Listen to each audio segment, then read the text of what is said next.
Hello and welcome back here on my channel. Today I'm gonna make a Black Orchid soap. That's the way I call it. It's a Chanel dupe, and the fragrance oil that you can see here is already measured out.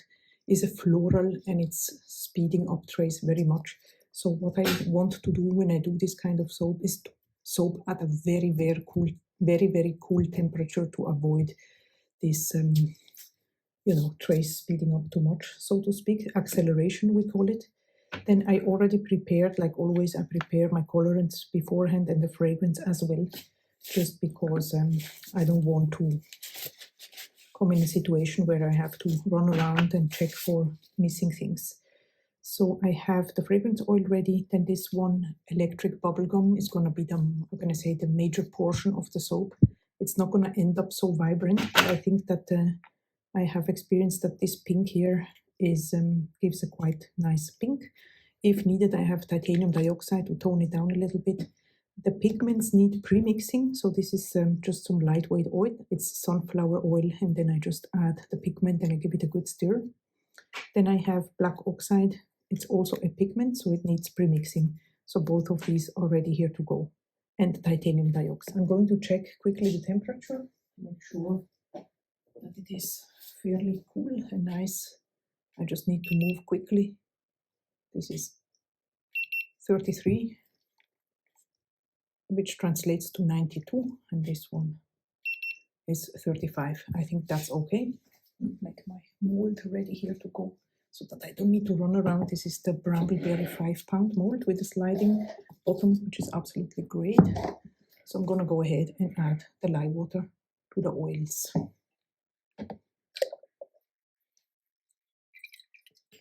And stick blend to emulsion.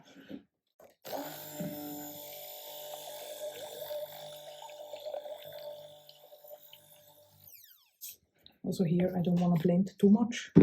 Just past emulsion will be enough.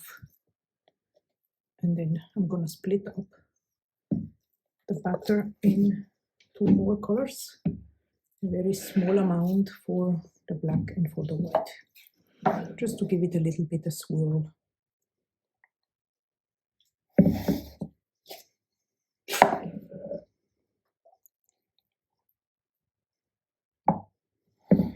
All right.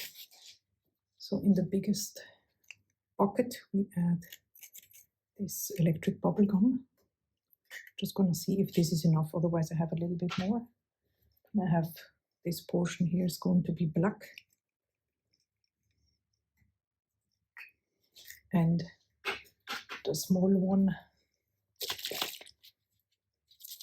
with titanium dioxide.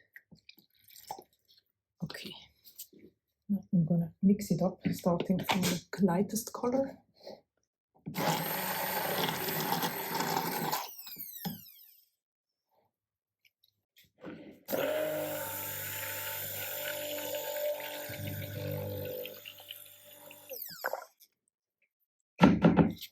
And the black.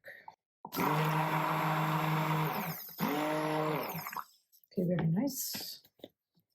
Just give the stick blend a little clean so I don't make a huge mess.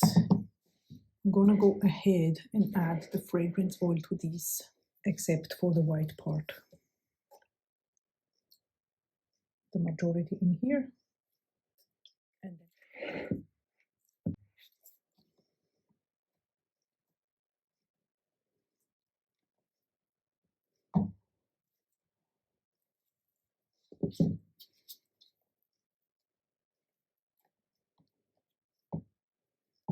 okay, now we're going to go ahead and pour. So the majority is this pinkish.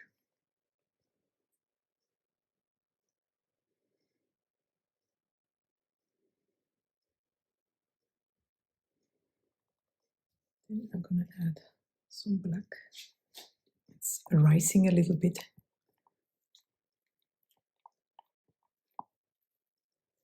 A little bit like this. I'm adding the white on top of it.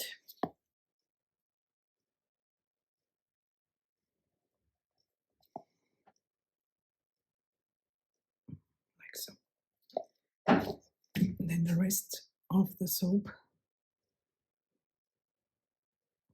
through the middle, like so. Okay, now I'm going to give it a swirl.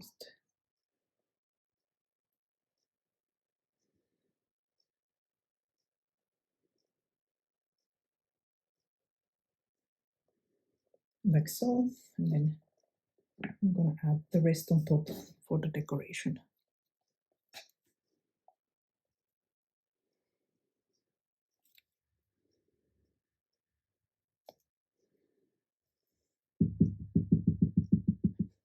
I'm going to go ahead now and make a little swirl on top. Just like a figure eight to drag a little bit the colors inside each other. And I like the texture to be a little bit more visible. And now I'm going to leave it for about 24 hours. It's the next day. This is how the colors turned out. I think they're super cute. As you can see, this pink here was more like a salmon kind of color yesterday. So I'm gonna take out the slide bottom here, the frame. Looks good so far. So the soap is out of the mold. It looks good to me. What I like to do at this point is to run such a tool here across the edges so that I don't need to do this on every single soap bar. Soap does smell amazing. Now it's time to see how she looks on the inside. Press down firmly. I absolutely love it. Does it look like an orchid or not?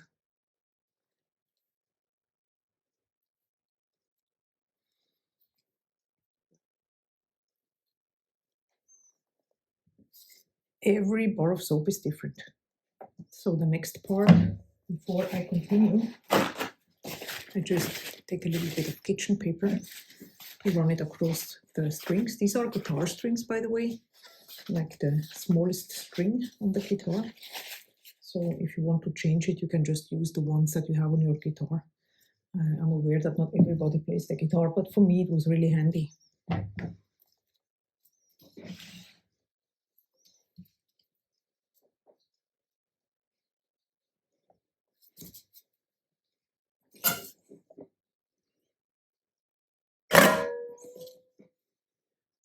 Nice.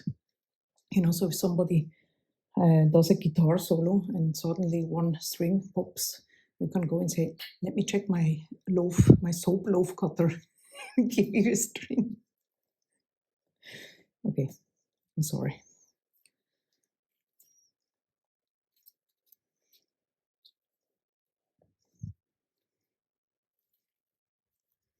I wonder whether this pink is turning more pink. I think so. I think it should. I'm going to show you how it turned out with another fragrance oil with black raspberry vanilla in just a moment to show you the difference. But it's always good to to do a test before you actually try to soap with a new fragrance oil, just to see how it performs and so forth. This one here is just a sample soap. You know, I like to give it for somebody who wants to test it out, or as a little gift for an order, or even as a sniffing sample, so to speak. And then here's the last bar. This is how the bubblegum pigment turned out with black raspberry vanilla fragrance, as opposed to this one, which is definitely more on the orangey side, but I really like it. Right now, I'm going to show you also the stamping process for those who are interested. I have some baking trays. These are stainless steel, so I would not need to put a sheet on it, but sometimes I like to do it anyways, just to be on the safe side. And then I have a rubber mallet and my soap stamp. I stamp my soap right after cutting. You would need to test it out how it works for you. It's really depending on the recipe and on different kind of things, if you added sodium lactate or not, and so forth. So the soap sample here, the thin one, is a great idea to start to see if the stamping is crisp. So I'm placing the soap here on the corner where I want to have it, and then I just give it a light tap. You don't need much.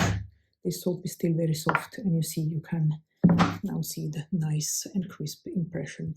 And then sometimes I give it a spritz with rubbing alcohol because I feel that it helps release the stamp better.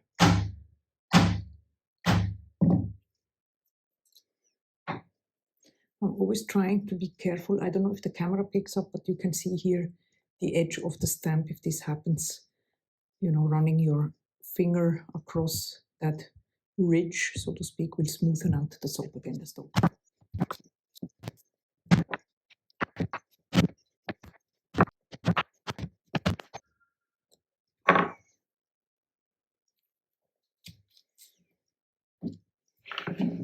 This is my curing rack. It's just nice because it can hold a lot of soap, you know, and the distance between one rack and the other one is exactly the height of the soaps. And you can move it around. You know, this is just a bakery tray.